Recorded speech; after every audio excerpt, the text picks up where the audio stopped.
Uma preocupação muito comum, né, é a gente querer achar uma solução para as coisas. Principalmente achar uma solução rápida, fácil para as coisas, né? Isso acaba se tornando um grande problema. Às vezes a gente deve achar mais problemas do que soluções. Os problemas, procurar um problema faz com que a gente questione mais, com que a gente se pergunte mais, com que a gente não se limite a algo pequeno, né?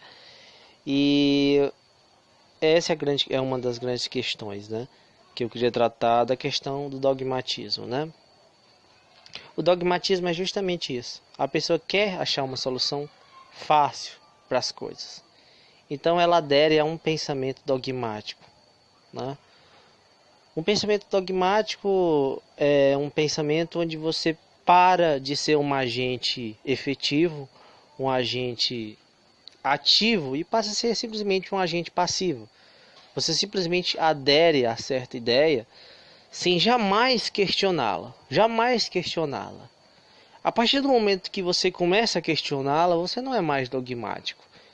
A partir do momento que você tem ali o poder de questionar, o poder de se perguntar, o poder de duvidar, pelo menos em algum momento, em algum instante, se aquilo ali é bom ou é ruim, é certo ou é errado, é a melhor forma, aí você não é mais dogmático. Infelizmente, não é tão fácil assim, porque o dogmatismo ele gera uma sensação de segurança. Você se sente seguro, se sente protegido, ao mesmo tempo que você entra numa zona de conforto. É muito mais fácil, você não precisa mais pensar, você não precisa mais tomar decisões, você simplesmente consulta aquilo ali, seja aquele guru ou qualquer outra coisa, né? De forma dogmática, uma religião ou qualquer coisa, né? Não importa o que é, pode ser um dogmatismo também político, né? Que acontece muito. E você simplesmente adere àquilo sem pensar, sem questionar. E uma característica muito forte dos dogmáticos é a raiva que eles têm de pessoas questionadoras. Os dogmáticos odeiam pessoas questionadoras. Já tive professores assim, dogmáticos, de colegas, amigos, e na internet eu vejo muitos. A partir do momento que você em algum ponto questione, mesmo que você apresente uma boa argumentação, aliás, quanto melhor essa argumentação, quanto melhor esse questionamento, mais raiva eles têm.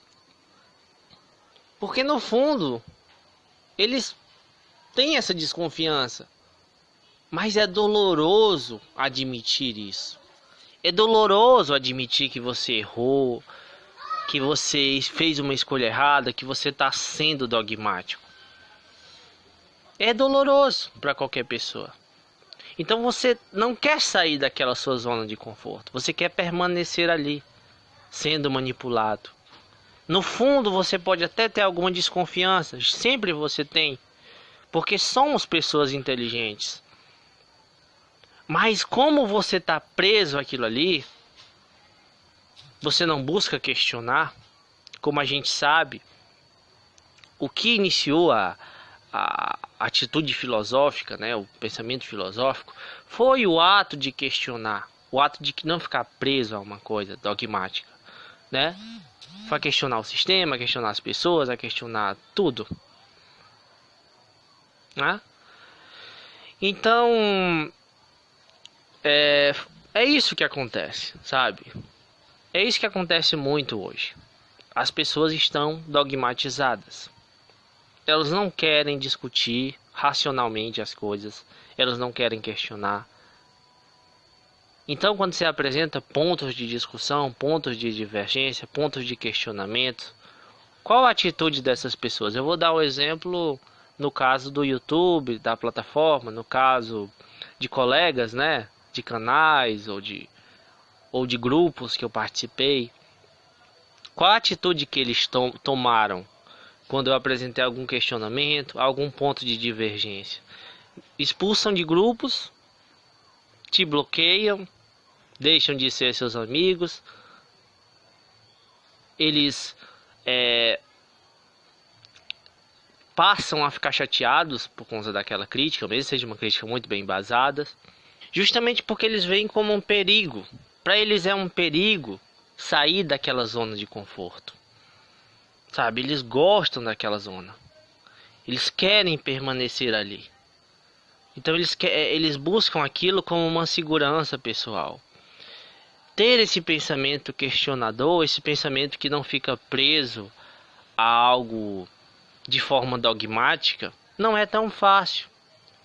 Você está em constante mudança, em constante processo de aprendizagem. Você é uma pessoa inquieta intelectualmente. E isso às vezes é doloroso, isso às vezes é cansativo, isso às vezes é extremamente estressante, porque você está sempre buscando mais e buscando mais e buscando mais, e tendo a consciência que você nunca vai chegar numa coisa absoluta, numa ideia absoluta, em algo absoluto, que é o que sempre alguém que é dogmático acredita em algo absoluto.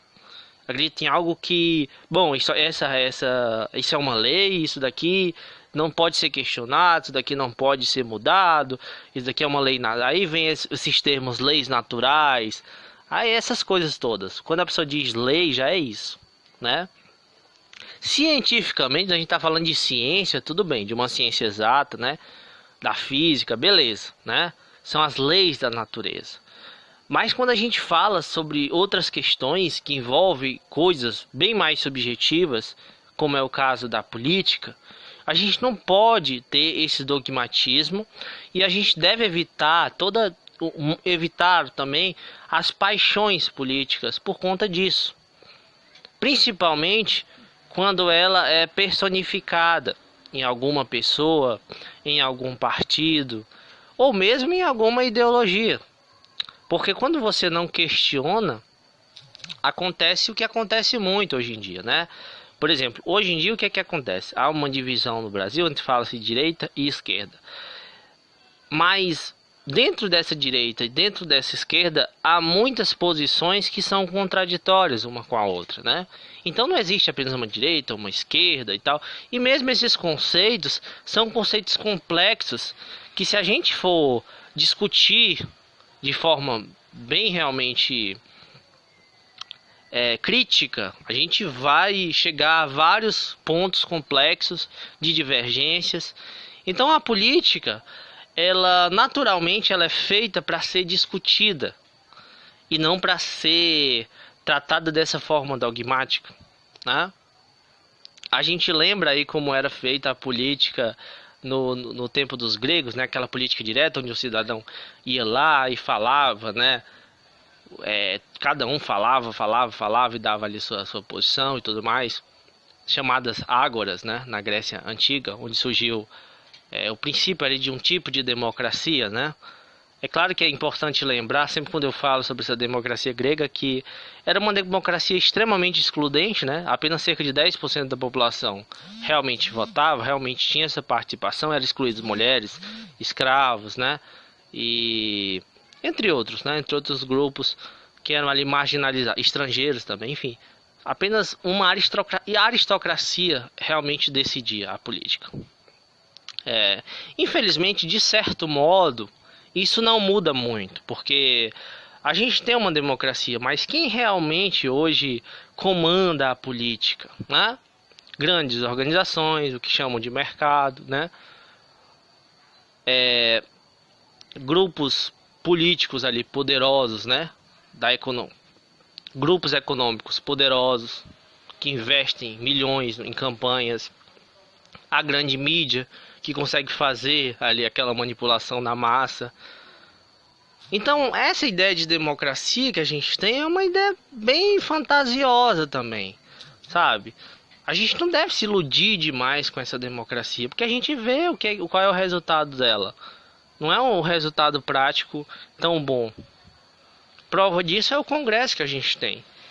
O Congresso brasileiro, ele sempre é um Congresso extremamente conservador, onde preservam-se sempre os mesmos grupos políticos, os mesmos grupos, né?